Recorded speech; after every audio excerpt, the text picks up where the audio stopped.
mysterious.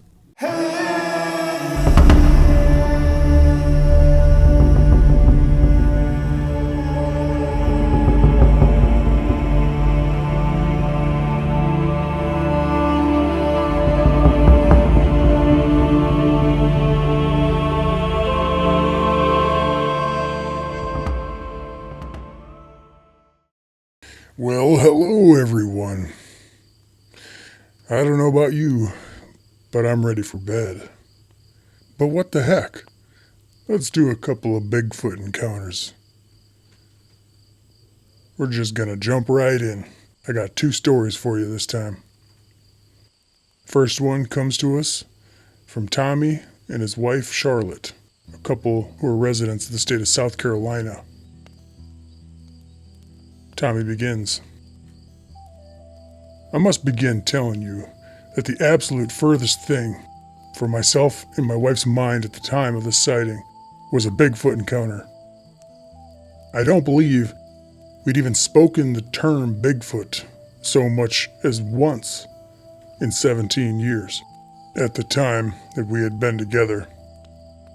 I'm retired now, but in the late 90s, when this whole thing went down, I was a regional director for a major retail franchise in the United States.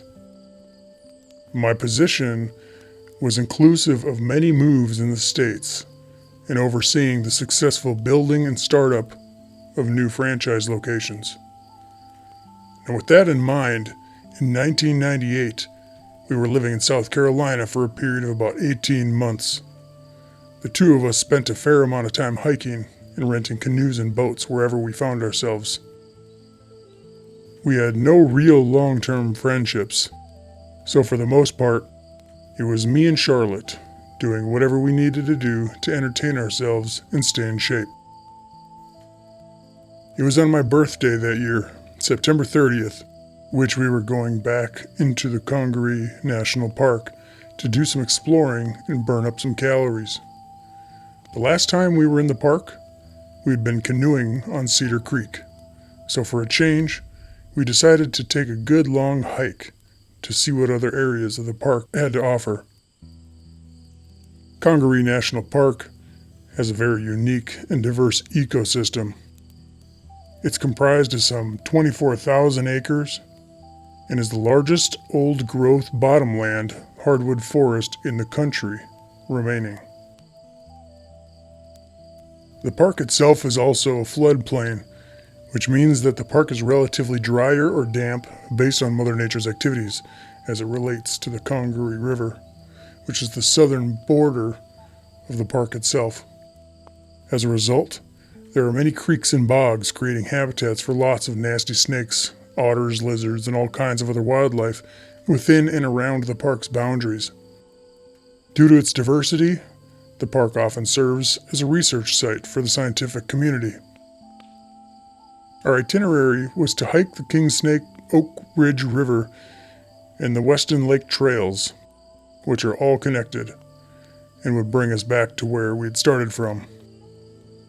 Charlotte and I made our way well past what I would call the halfway point of the hike, and we were making our way back to an area called the Gut, where eventually we would meet up with the Weston Lake Trail.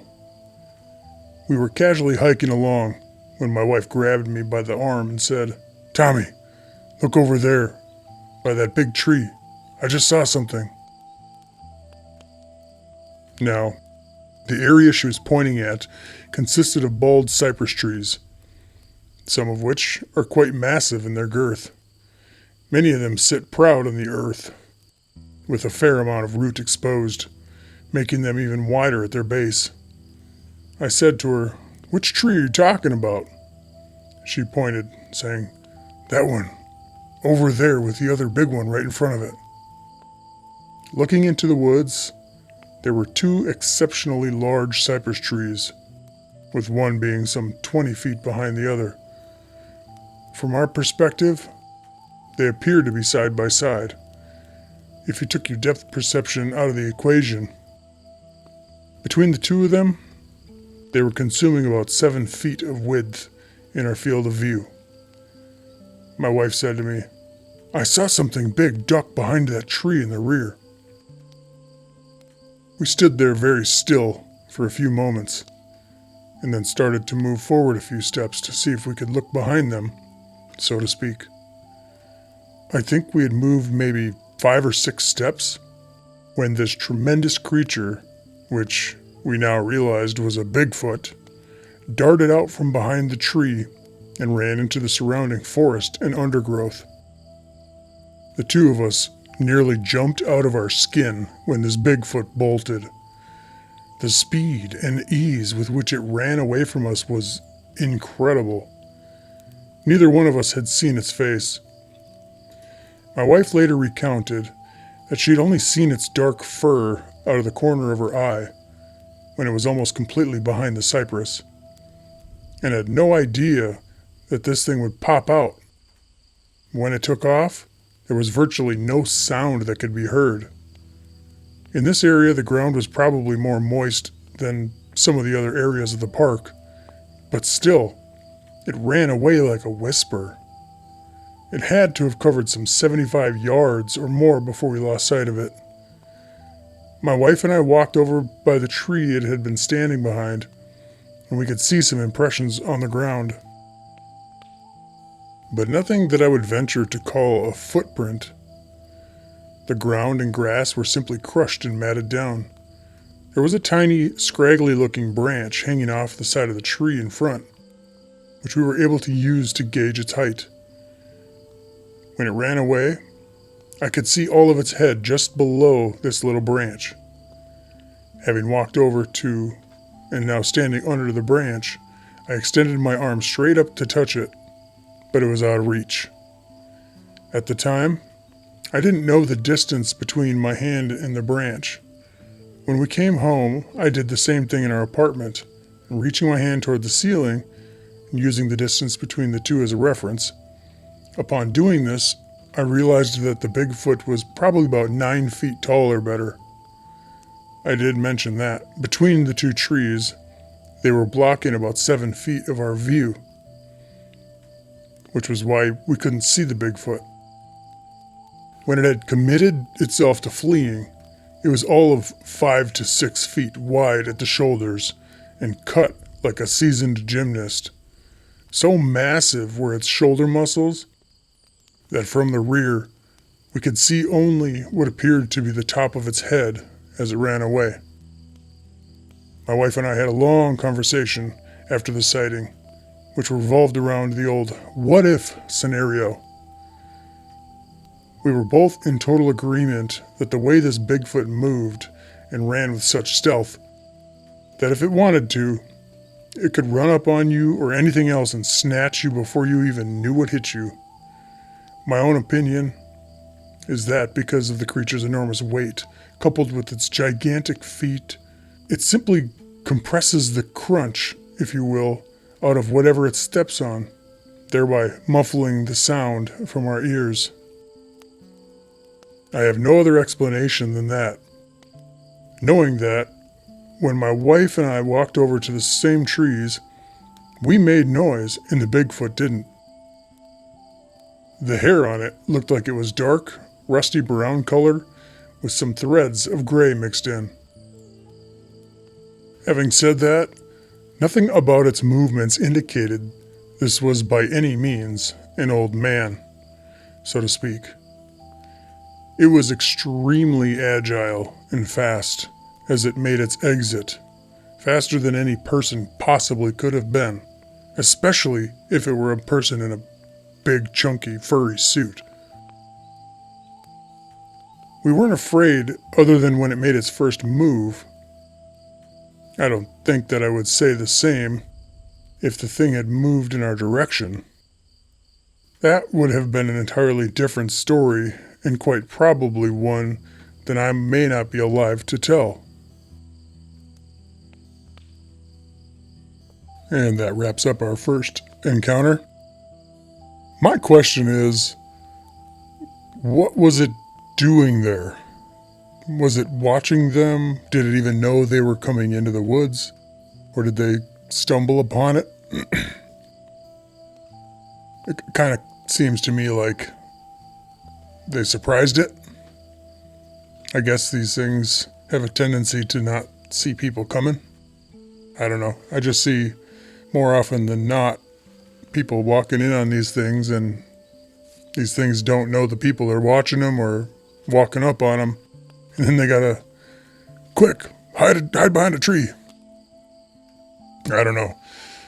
But, yeah, with the way these things take off, supposedly, 9 feet tall, like the whole idea of there being a man in a frickin' suit is just out of the question. Because not only, well, I mean, just picture it. A person in a giant suit running at the speed of light, like faster than a person could actually run, like a super athlete. Put a giant hairy suit on even the best athlete, and it's going to slow them way down. There's no way they're going to be able to take off and move faster than the average human being. I mean, we hear these things having like 12, 15 foot, gates, between steps. So, yeah, the whole man in a suit idea, if these stories are legit, is completely out of the question. Well, let's jump into the second one. But before we do, if you haven't already, I appreciate you smacking that subscribe button. And drop a comment where you all listening from. I love seeing where everybody's listening from. Let's get into our second story. This one comes to us from Ronaldo. And here's his story. Within the hospital where I'm employed, there's a small group of us who regularly go to CrossFit together. To expand our fitness routine beyond the classes, we began doing a variety of other things to maintain our physical fitness, including hiking on a routine basis. Several times a year, if we're able, some, if not all of our group, try to get together for a weekend hike in a really special location. Such was the case in August of 2015. When this sighting occurred, there were 6 members of our group that traveled up to the Kings Canyon Park in search of some well-needed rest from our busy hospital schedules. It was a beautiful Saturday morning when we had begun our ride into the dark of night in order to ensure an early arrival. The people in our group, if I do say so myself, are in excellent physical condition. For most people, if they were to tag along with us for the day, they would think that they had gone jogging rather than hiking. We'd made our way well into the area of the park known as Grouse Meadow, where we decided to sit down by a body of water and take a break for some food and drink. From where we sat, we were looking over a small area of water that was surrounded by brown and green grasses, which ran a short distance, being interrupted by many strands of what I believe are cedar or spruce trees. The trees then continued for maybe 400 yards, where they began to grow, ascending up the slopes of the mountains that were directly in front of us. After we relaxed, I'd asked the group to pose in front of this beautiful view for a picture. They stood with their backs to it as I snapped a couple shots. Then I took my place in the lineup, handing off the camera to the respiratory therapist of our little clan named Julius. As Julius stood facing us, just after he'd told everyone to smile, he said to all of us, "Hey guys, what the heck is that?" He raised his arm pointing over our heads. We all spun around wondering what it was he was talking about. There was an area of slope running up the side of the mountain's base that was nearest to us, that was fairly devoid of any tree cover. In this space, you could see for hundreds of yards anything that might be coming down the mountain or going up it. Once our eyes were fixed on the slope, we could all see what appeared to be a large, dark figure walking down the side of the slope, heading towards the valley below that we ourselves are now standing in. Several of the members of our group had binoculars and were quick to put them right on our man, shall we say. The cry from those who were looking first was immediate and resounding. It was a Sasquatch, and there was absolutely no doubt about it. The binoculars were all passed around to those who hadn't seen it yet, and we were all in one accord as to what it was we were looking at.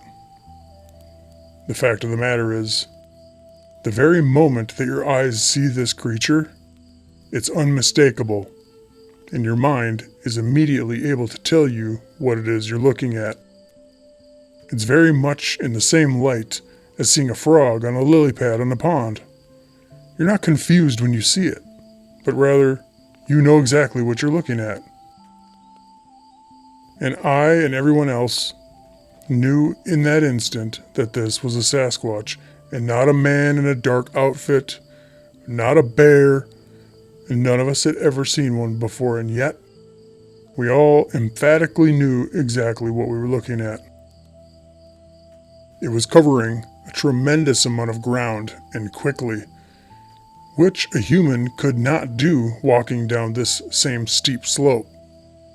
To the eye, one could see the size of its feet were enormous. Its legs seemed to be striding at well over 10 feet per step. The other thing is, I noticed that it kept its arms virtually steady and hanging to its sides for the entire descent off the mountain. It was as though it had no fear or notion of falling or slippage. The arms were another dead giveaway as to what this creature was, as they hung with its fingers surpassing its knees.